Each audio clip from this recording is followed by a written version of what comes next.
Hello नमस्कार दोस्तों। Pharma tutor में जो जॉब्स पोस्टिंग हो रही है उसमें एक नई जॉब पोस्ट आई हुई है जो एनआईएबी में है, national institute of animal biotechnology, जिसमें एम फार्म, एमएससी और पीएचडी के कैंडिडेट अप्लाई कर सकते हैं। और ये जो रिक्रूटमेंट है ये डीबीटी फंडेड प्रोजेक्ट है, जिसमें जेआरएफ और आरए यानी कि रिसर्च एसोसिएट की पोजीशन है।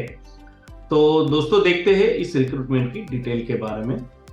लेकिन उसके पहले अगर आपने हमारे चैनल को अभी तक सब्सक्राइब नहीं किया है तो प्लीज सब्सक्राइब करिए और ज्यादा से ज्यादा लोगों तक शेयर करिए हमारे चैनल की। जो भी नए नए अपडेट्स आते हैं फार्मेसी में वो हम आपके तक ले पाए। तो दोस्तों देखते हैं इस जॉब की डिटेल के बारे में। दोस्तों एनआईएबी जो है, national institute of animal biotechnology, ये DBT department of biotechnology, ministry of science and technology के अंतर्गत ऑटोनोमस इंस्टीट्यूट है। और जो ये प्रोजेक्ट है ये एनआईबी हैदराबाद में, ये उस प्रोजेक्ट का टाइटल है जो डीबीटी फंडेड है।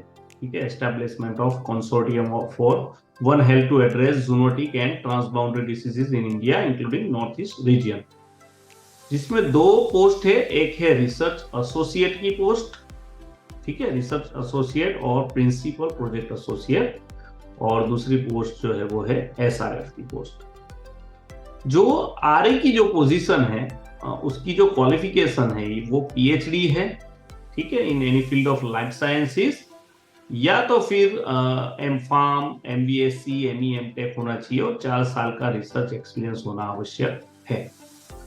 और सेम वे अगर प्रिंसिपल प्रोजेक्ट एसोसिएट के पोस्ट के लिए अगर रिक्रूटमेंट हो रहा है आपका, तो फिर आपका पीएचडी होना आवश्यक है। डॉक्टरल डिग्री इन साइंस और फार्मा और एमडीएमएस होना चाहिए। जनरली क्या होता है कि इन प्रोजेक्ट्स में एमडी और एमएस के कैंडिडेट्स नहीं करते हैं अप्लाई, ज्यादातर। ऐसा नहीं है कि बिल्कुल नहीं करते, पर ज्यादातर नहीं करते। तो ये चांसेस होते हैं फार्मा और लाइफ साइंसेस कैंडिडेट्स के लिए इन पर्टिकुलर प्रोजेक्ट्स में एनरोल होने के लिए। और ये आपको एक रिसर्च एक्सपीरियंस भी देता है, जो गवर्नमेंट की इंस्टीट्यूट है वो काफी वैलिड होती है वो चीजें।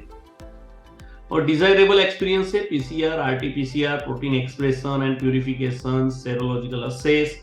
तो ये सारे एक्सपीरियंस आपके होने जरूरी है। जो फेलोशिप अमाउंट रहेगी वो 49,000 प्लस 24% एचआरए रहेगी as per the DST guidelines. यानी कि आपकी जो सैलरी रहेगी वो तकरीबन आप ऐसा मान के चलिए मोटा मोटी 60,000 के आसपास, उसके आसपास कुछ रहेगी। ओके, सेम वे एसआरएफ की जो पोस्ट है तो उसकी क्वालिफिकेशन यहाँ पर मेंशन की है कि post graduate in basic science और ग्रेजुएट और post graduate in professional courses जो यहाँ पर मेंशन किए हैं, लेकिन उसके साथ नेट क्वालिफिकेशन भी होनी आवश्यक है एसआरएफ की पोस्ट के लिए।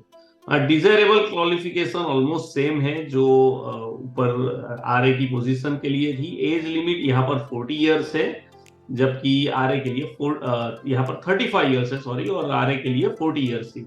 और फेलोशिप अमाउंट जो है वो 35,000 है, और अगर नॉन नेट कैंडिडेट है उनके लिए 28,000 रुपीज प्लस एचआरए है। यानी ये 35,000 प्लस 24% एचआरए, यानी कि मान के चलिए कि आपको की सैलरी 41-42,000 के आसपास रहेगी। और सेम वे 28,000 प्लस एचआरए जो है यहाँ पर आपकी 32-33,000 के आसपास सैलरी रहेगी।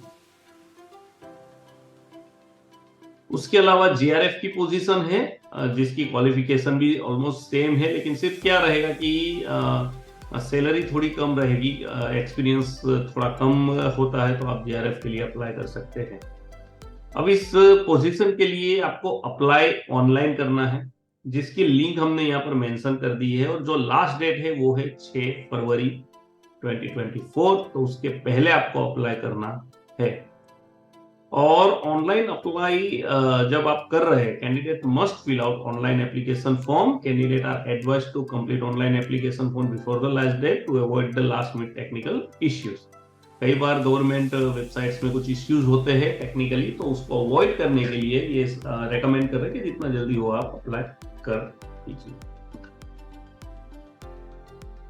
तो दोस्तों आशा करता हूं आपको एनआईएबी की इस रिक्रूटमेंट की सारी डिटेल समझ में आ गई होगी। अगर आपको कोई क्वेरीज है तो आप डेफिनेटली कमेंट बॉक्स में लिख सकते हैं। प्लीज लाइक करिए, शेयर करिए इस वीडियो को ज्यादा से ज्यादा लोगों तक जो रिसर्च में अपना करियर बनाना चाहते हैं और कई बार उनको सही पाथ नहीं मिलता है, तो ये बहुत अच्छी अपॉर्चुनिटी है। थैंक यू वेरी मच दोस्तों। जय Hind, Vande Mataram. To get latest updates in pharmacy, subscribe to Pharma Tutors YouTube channel. Click on bell icon and don't miss our videos.